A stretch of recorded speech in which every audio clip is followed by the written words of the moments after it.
One ये हमारे JEE mains के 23 जनवरी का 2026 का ये क्वेश्चन है जिसमें दिया हुआ है कि n इज इक्वल टू 5 के लिए हमारे पास m जो है उसका -1 कितने पॉसिबल है मैक्सिमम नंबर ऑफ इलेक्ट्रॉन मतलब किस किस में कितने में जा सकते हैं तो n इज इक्वल टू 5 और n इज इक्वल टू 5 के लिए l इज इक्वल टू हो सकता है 0 हो सकता है 1 हो सकता है 2 हो सकता है 3 हो सकता है 4 हो सकता है l इज इक्वल टू 5 नहीं हो सकता क्योंकि हम जानते हैं n is not equal to l ठीक है हमेशा n जो होता है l जो होता है l जो होता है लेस देन n होता है ठीक है ये 0 से n के बीच में लाइज करता है 0 और n के बीच में ठीक है इसी तरीके से जब m का वैल्यू देखेंगे m जो है -1 कब हो सकता है m इज इक्वल टू -1 तो m इज इक्वल टू -1 वहां आएगा जहां पे l का वैल्यू 1 हो 2 हो 3 हो 4 हो मतलब एक से ज्यादा हो l का वैल्यू अगर एक से ज्यादा है तो वहां पे m का -1 आना तय है तो इन चार पॉसिबिलिटीज है जिससे हमारे पास आ जाएंगे चार ऑर्बिटल्स में एक ऑर्बिटल हमेशा 2 इलेक्ट्रॉन रखता है टोटल तो मैक्सिमम 8 इलेक्ट्रॉन हो सकते हैं तो ये तो हमारा पहला ऑप्शन ए के लिए हो गया अब बी के लिए देखते हैं बी के लिए कितने नंबर ऑफ पॉसिबल इलेक्ट्रॉन हो सकते हैं तो यहाँ पे चार ऑर्बिटल किसी एक पर्टिकुलर एलिमेंट इलेक्ट्रॉन का ही हो सकता है चार ऑर्बिटल दिया हुआ है हम जानते हैं किसी भी इलेक्ट्रॉन को दर्शाने के लिए हमें चारों ऑर्बिटल की जरूरत होती है और ये चारों नंबर दिया हुआ है तो किसी एक ही इलेक्ट्रॉन का हो सकता है तो ये आप ऑप्शन के थ्रू देख सकते हैं 8 एंड 1 ए के लिए 8 और बी के लिए 1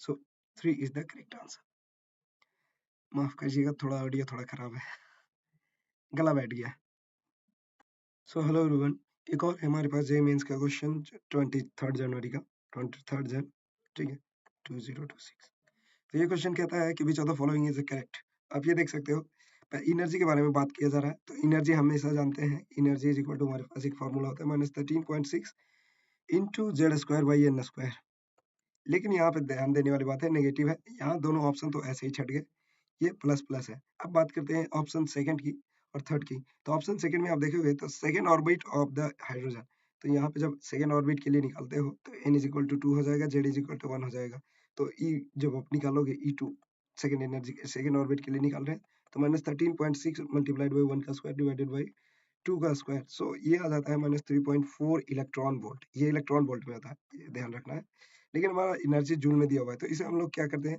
1.6 into 1.6 into 10 to the power -19 इसे जूल में कन्वर्ट कर देता है लेकिन अब जब मल्टीप्लाई करोगे तो ये -5.4 के आसपास आएगा ठीक है ना एग्जैक्टली मैं बता दूंगा लेकिन ये कुछ ज्यादा आता है मैं देखा हूँ ठीक है तो ये ज्यादा आ जाता है लेकिन इतना नहीं आता है तो ये गलत है ऑप्शन अब हम बात करते हैं सेकंड में ठीक है ना ये एक्चुअली 10 टू द -19 भी आएगा लेकिन यहाँ पे 18 ही है तो चलो ये जो -0.5 के आसपास आएगा लेकिन यहाँ पे 1 है तो ये मैच नहीं कर रहा अब आते हैं ऑप्शन नंबर थर्ड पे ऑप्शन नंबर थर्ड पे हमारे कहता है एक सेकेंड ऑप्शन नंबर थर्ड में पूछ रहा है third orbit of Li2 plus तो Li2 प्लस के लिए आप देखोगे तो E लिखोगे आप E इज इक्वल टू हो जाएगा -13.6 इंटू जेड भी हमारे पास 3 है और एन भी हमारे पास थर्ड है तो 3 स्क्वायर कैंसिल हो जाएगा ये -13.6 इलेक्ट्रॉन वोल्ट ही हो जाएगा ठीक है अब इसे हम लोग जूल में कन्वर्ट करते हैं तो -13.6 into 1.6 into 10 to the power -19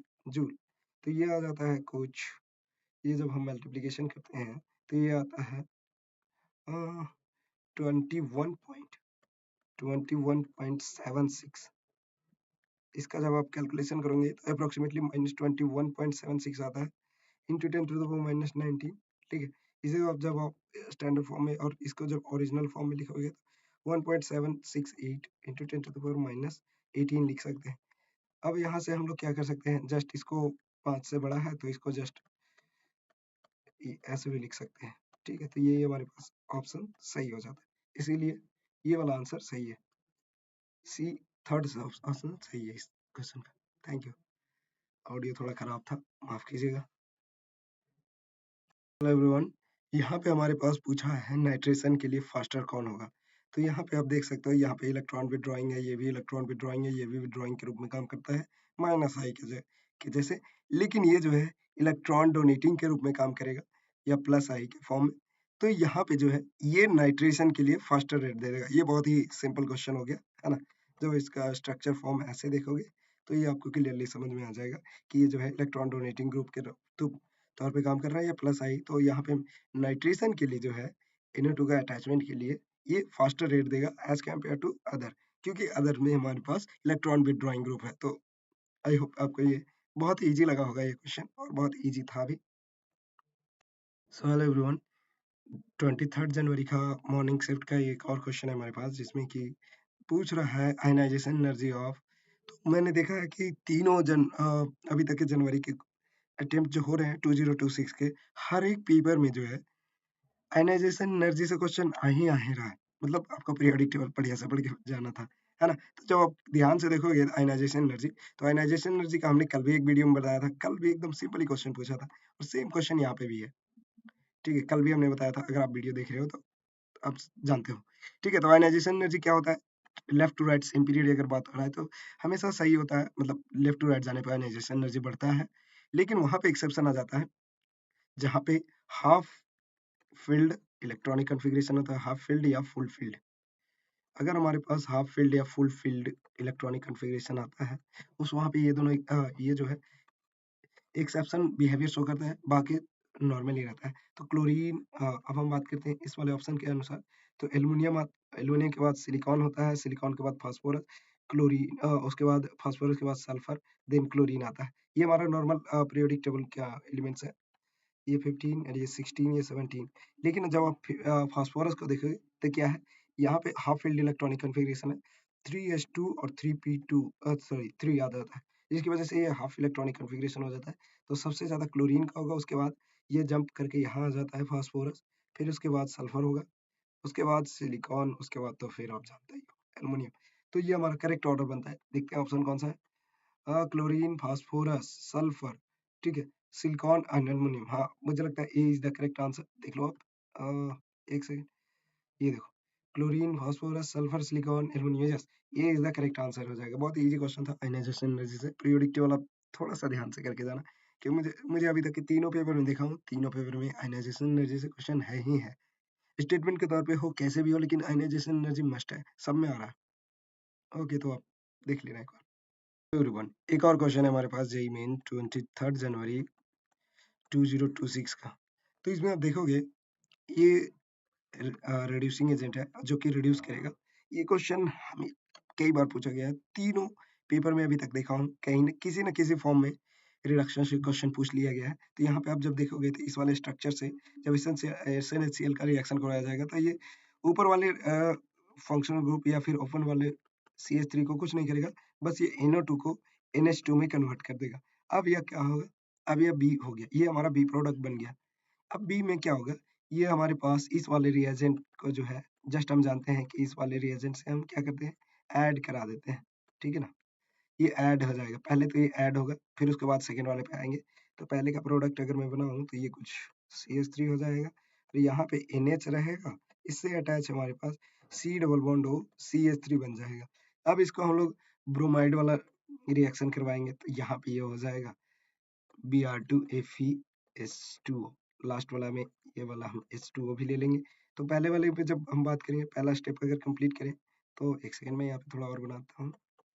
यहाँ पे कुछ ये ऐसा बनाएगा, ये CH3 हो जाएगा, और यहाँ पे ये ग्रुप को कुछ नहीं करेगा, ये C डबल बॉन्ड O, मतलब ये नाइट्रोजन से अटैच्ड है, और फिर ये CH3 बनाएगा।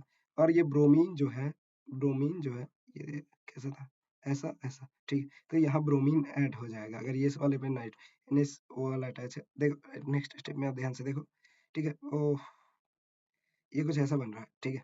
चलो मैं दोबारा ड्रॉ कर देता हूँ।